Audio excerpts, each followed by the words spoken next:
Aku yang anak tertua waktu itu hanya melihat seolah-olah bapakku waktu itu mau pergi meninggalkan kami. Tapi bapak itu masih menguatkan kami. Dia bilang, anakku, bapak akan selamat datang di YouTube, namaku Sumihar.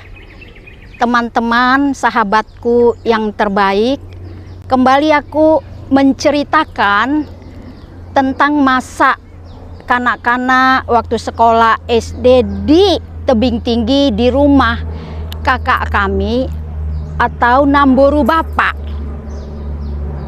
Kebiasaan sehari-hari kami sudah diatur oleh kakak kami dan Namboru kami atau udah kami yang sama-sama tinggal di sana. Nah, kami bermain setelah pulang sekolah. Ada waktu buat kami hanya di rumah itu ya. Ada halamannya kecil. Tempat kami menyenangi di situ bermain. Nah, di tengah-tengah kami bermain, ini mungkin hal yang ganjil, tapi boleh aku ceritakan itu memang nyata ya.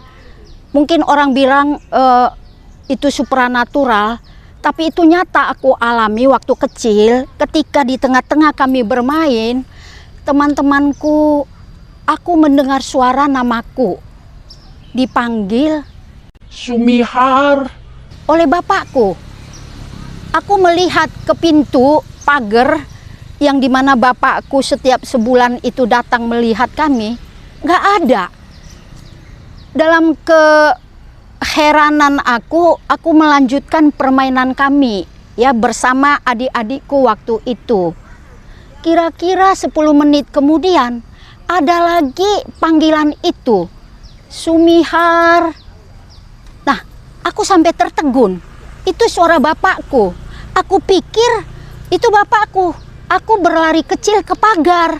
Tapi kok nggak ada ya bapakku itu. Karena nggak ada, aku kembali lagi menemui adik-adikku yang bermain. Kita kembali bermain bersama-sama. Teman-temanku, sahabatku, kembali namaku dipanggil. Untuk ketiga kalinya, Sumihar. Itu agak panjang, sama dengan suara bapakku waktu itu. Aku semakin tertegun dan heran.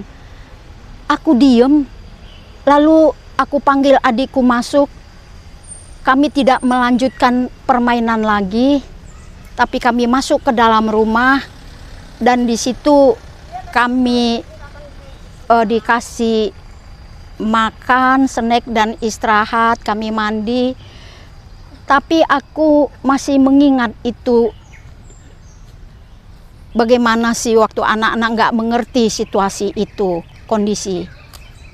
Tapi teman-temanku keesokan harinya ada disuruh oleh bapak sama mama untuk menjemput kami.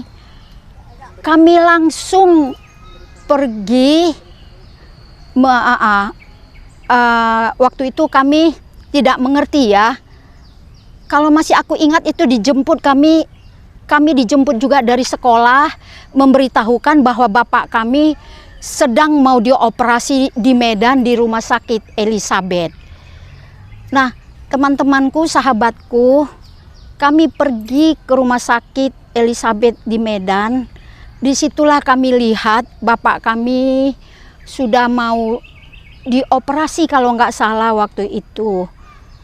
Nah, teman-temanku, aku nggak ngerti ya masa pikiran kanak-kanak kelas 4 SD waktu itu kalau aku tidak salah.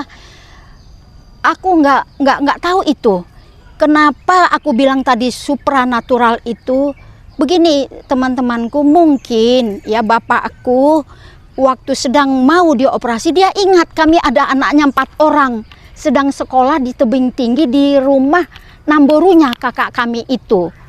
Tapi karena aku anak tertua, mungkin dia lebih berfokus pikirannya ke aku, sehingga ikatan batin kami itu sangat kuat antara bapak dengan anak pertamanya.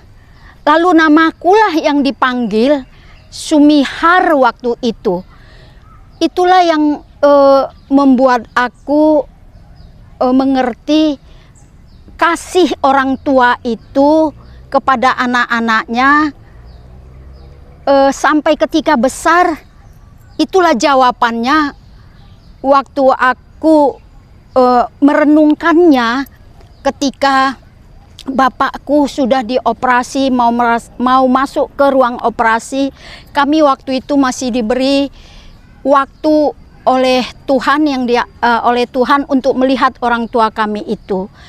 Kami berdoa bersama. Bapak waktu itu suruh kami dekat sama dia, lalu kami diciumi satu persatu. Aku yang anak tertua waktu itu hanya melihat seolah-olah bapakku waktu itu mau pergi meninggalkan kami. Tapi bapak itu masih menguatkan kami. Dia bilang, anakku, bapak akan selesai nanti dioperasi. Jangan menangis, jaga adik-adikmu, berdoa. Nah, aku baru mengerti dan aku lihat bapakku itu mungkin sakitnya itu akan panjang karena waktu itu operasinya sudah termasuk operasi besar. Nah, teman-temanku, namaku Sumihar. Bagaimana anak tertua, aku menceritakan itu saat ini, bahwa mengingatkan kembali masa-masa waktu kecil, betapa orang tua itu sangat mengasihi anak-anaknya, sekalipun jauh mungkin tidak di depan dia. Sehingga batin itu tadi aku bilang, batin itu, kontak batin itu sangat kuat. Ketika dia menginginkan kita ada di dekat dia waktu mau operasi, itulah yang membuat dia, aku anak pertama, kuat ikatan batin itu memanggil namaku. Ini yang tidak aku pahami, tapi itu nyata buat aku bahwa antara bapak dan anak-anaknya ada kontak batin yang nggak bisa aku pikirkan, tapi aku bisa rasakan. Betapa kasih orang tua itu. Teman-temanku, itu ceritaku masih di tebing. Mungkin ada lagi yang aku ceritakan. Kesinambungan cerita yang ini untuk episode-episode berikutnya, sahabat-sahabatku di YouTube, namaku Sumihar. Jangan lupa subscribe, di like, dibunyikan lonceng dan di komen. Terima kasih teman-temanku, terima kasih. Semoga videoku ini boleh bermanfaat dan melihat bahwa kuasa Tuhan itu ada, apalagi kasih orang tua itu kepada anak-anaknya sepanjang masa. Terima kasih teman-teman.